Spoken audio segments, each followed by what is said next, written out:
so high, I'm hypnotized.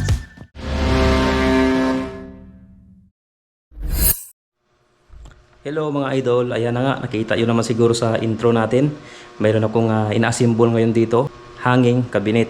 Yun yung mga madalas ginagamit mga idol sa kusina. Papakita ko lang sa inyo yung kusina namin. So ayan, nabawan ito mga idol, wala siyang cabinet dyan. Yung video natin ngayon ay ipapakita ko sa inyo kung paano mag-assemble ng hanging cabinet. At syempre pa, alamin natin kung ano yung mga pisa na gagamitin. Ayan, tatlong importanteng pisa para nga mabuo na natin tong isang ganito. Itong isang cabinet. Ayan, alright. So, ito yung pisa natin mga idol na gagamitin. Ito yung screw. Ayan. Ito naman yung plastic embedded. Ito naman, ayan, ang tawag dito ay eccentric. Ayan, eccentric. Yan ang tawag dyan. So ito lang yung gagamitin natin, tatlong pisa na to para mabuo na natin again itong cabinet. Itong plastic embedded, una natin siyang ilalagay dito. Ayan, hindi naman kayo magkakamali mga idol kasi nga itong plastic na to embedded at saka yung butas dito ay magkaparehas lang. Ayan, sakto lang yung laki niya, so hindi kayo magkakamali kung saan nyo sa ilalagay. Kasi dito naman, malaki naman siya. So ayan o, tingnan nyo, maluwag siya. So ibig sabihin, hindi siya dito. So ang gagawin natin, ilalagay lang natin ng ganyan. Yan. Pupukpukin lang natin ng martilyo para nga makapasok siya lahat. Yan. Ganyan siya. Madali lang ito mga idol. Gagayahin nyo lang yung video natin. Hindi kayo magkakamali. Yan. Okay, then next natin, so ito yon yung screw natin, lalagay lang natin dito. Ayan, mamaya ko na sa ita-tight, lagyan natin lahat. Okay, so ito na nga, ita-tight na natin, kunting-kunti lang siya. Ayan, hindi ka naman magkakamali nito na sumubra ka kasi nga mayroon naman siyang ganito mga idol. Oh, ito hanggang dito lang yan, sa ito yung sukat niya. So kahit higpitin mo na higpitin yan, hanggang dito lang yan, hindi yan susubra. Sa lagyan na natin siya yung divider niya para nga mabuo na natin ito ng dandahan. Okay, so ganito lang. Sukat naman yan mga idol, hindi na yan sa mag sobra. Yan, saktong-sakto lang yan. So ganyan na yung mangyayari sa kanya kapag napasok na natin. Ngayon mga idol, para nga malak natin to, so dito na naman ngayon papasok yung parte ng pisa na to, yung eccentric wheel. Ayan. So siya yung maglalak dito sa loob para nga kumapit to ng mahigpit itong screw. Dito yung papasok. Yan o. Para malak na natin siya sa loob. Din i-rotate lang natin. Ganito lang siya ang gagawin natin.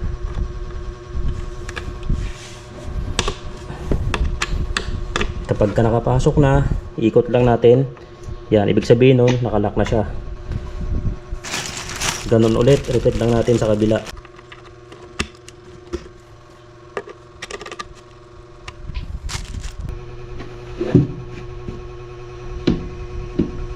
Kung ano yung ginawa natin mga idol sa dito sa kabila, so ganun din yung gagawin natin dito. So okay na. Tapos na yung pangitaas tsaka yung pangibaba na portion ng ating cabinet. Itong puti, kailangan baon na baon siya para kapag nilagay na natin siya sa cabinet natin, at least tight na tight siya mga idol. Yung wala sang kihang na makita.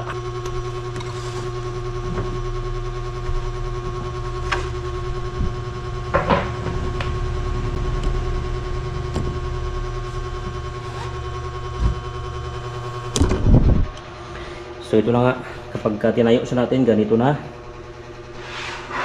Yan. Ito naman yung sa taas natin, bali ready na. Pasok lang natin dito sa butas.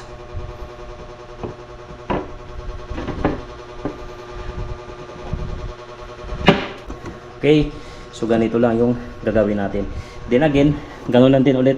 Ilalagay lang natin dito yung eccentric, yung pang-lock natin hanggang sa ganito na siya. Ito nilalagay lang to sa likuran ng cabinet natin. Siyempre mamaya papakita ko rin sa inyo kung paano to mabuo lahat. Ayan. Pero at least yun ang pinaka-importante, yung pag-assemble nito. Angle iron, ito yun. Yung ilalagay natin siya dito.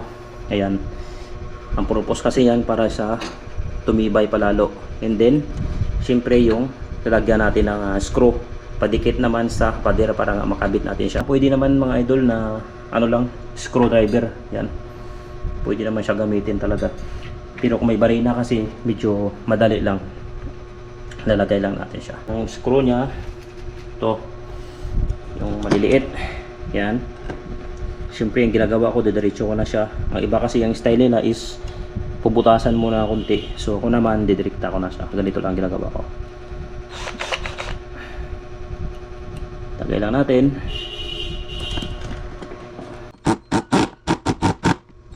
Sa likod niya, madali lang naman kasi ito ikakabit.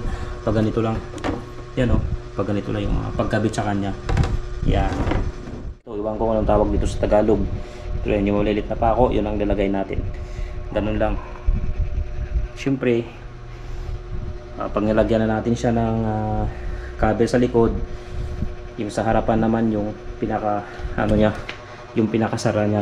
So ito naman yung gagamitin. Hindi ko na sa nilagyan ng maraming pako mga idol kasi nga siyempre didikit din naman natin to sa pader. Next na gagawin natin is yung pag-ayos naman or pag-assemble ng sara. Mayroon na siyang butas. So ayan, hindi kayo magkakamali.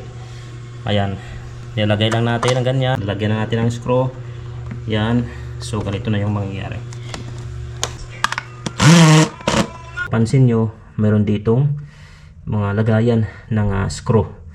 So ngayon, yung mas maganda mga idol, ayan o, papakita ko sa inyo ng maayos. Ayan, ito, mas maganda yung ito muna yung uunahin natin na butasan ng konti, tapos lalagyan natin ng screw.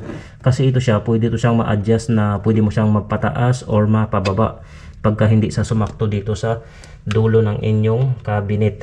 Ngayon, kapag ka dito kasi sa bilog na to na fix na, so hindi mo na siya ma-adjust. So dapat dito muna yung uunahin natin.